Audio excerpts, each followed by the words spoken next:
Washington's clear thinking headquarters. The Morning Majority, 5 to 9 on 630 WMAL. Hey, ELAINE CHAO is on the line here now. She's a distinguished fellow at the Heritage Foundation. She is, of course, the former Secretary of Labor and a Fox News contributor, and a very nice woman who once at National Airport bought me a cup of coffee. Aww. I will never forget that act of kindness. At a fast food restaurant? No, but I needed a cup of coffee at that moment. ELAINE CHAO, it's good to have you with us. How are you? Great. Good morning. Let's talk a little bit about the president's speech that's coming up because he's going to lay out ideas about jobs. But we had Dan Pfeiffer, the communications director, on a little earlier, and I got to tell you, I didn't hear a thing in that speech that sounded new to me. It sounded like we're going to get repackaged, same old stuff.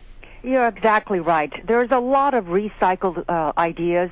And in fact, some of these recycled ideas have actually been rejected on a bipartisan basis by the Congress. So I think the president is not going to be suggesting anything new. It's likely that he will suggest an extension of the payroll tax cuts. He's going to be suggesting an extension of the unemployment insurance benefits. He's going to be suggesting job training for the chronically unemployed. But, his proposal will be a hodgepodge of the usual remedies which we've seen in the past.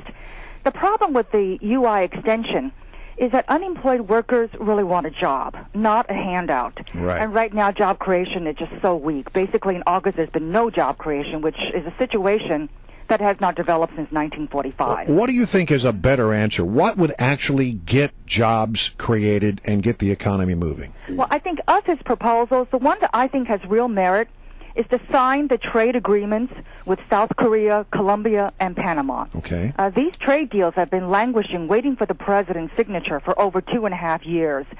And these trade deals, as we have seen, will help in creating new jobs. Now, there was a great deal of controversy when President Clinton signed NAFTA in the 1990s. But in the aftermath, NAFTA really created a great many new jobs and set the country on the path of prosperity. A lot of what the president is suggesting now are really marginal, short-term, temporary measures. And if this administration really wants to help the private sector create jobs, the president needs to reassure the private sector that his administration does not view the private sector as the enemy. Employers are concerned about the future. They're concerned about increased government mandates that are coming down the pike. There have been threats of new taxes. They're concerned about new regulations. So all of this is causing the private sector employer to hold back and not create the jobs. I was going to ask you about that because I feel like the president has it backwards, maybe even the Republicans in some ways when they talk about creating jobs. I mean, jobs it's a lagging indicator, and by that I mean the economy recovers first and it grows, and then the jobs come at the end because businesses aren't going to hire until things are starting to move. I mean, can you even really create jobs? We have to worry first and foremost about getting the economy rolling again, and then the jobs will come, but they're not going to come. You can't just create jobs and then say, oh, the economy's fixed. The jobs come after the economy. You're exactly right. What we need is economic growth. And what is a leading indicator, in fact, is the weekly Thursday morning UI, what's called unemployment insurance claims. But the real problem within our economy is the lack of economic growth.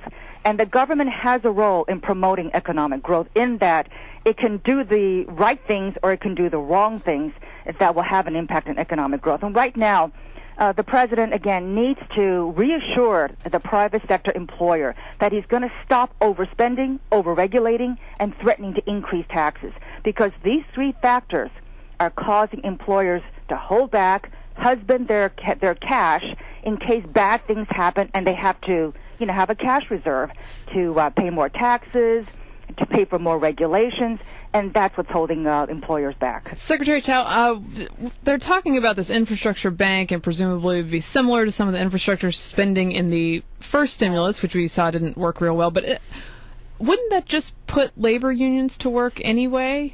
It's all sort of under Davis-Bacon rules and that kind of thing, isn't it? Right. Well, first of all, when a bank actually makes credit decisions, do you think that a government-sponsored entity is going to be making good credit decisions? I think the process, the infrastructure bank, will be fraught with politics.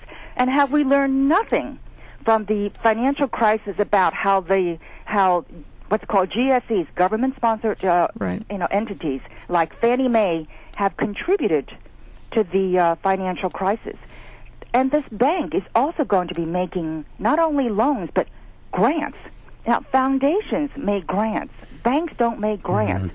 So the way that this infrastructure bank has been set up and it's been proposed before, it will be a very politicized process that will have a lot of earmarks, and you really wonder whether it's going to really help. Right. I have a question. You no doubt, as Secretary of Labor, sat down across the table at some point with Jimmy Hoffa Jr. I assume that happened at some point, right? I worked with him for 8 years. Okay. Did you hear the comments he made the other day, and did you think that it was appropriate for him to say those things? You know, Jim has a right to speak his mind. I think I was more surprised that the president did not say something, because the president has urged civility in our political dialogue. I mean, you know, Jim was kind of, you know, in the heat of the moment, he probably said some things, but that's his role as a labor leader, just to kind of stoke up the crowd, to be the opening act for the president. But clearly it was a bit too much, and I think many people were surprised that the president didn't say anything. All right, Madam Secretary, good to have you. Thanks for joining us here on the Morning Majority. Thank you.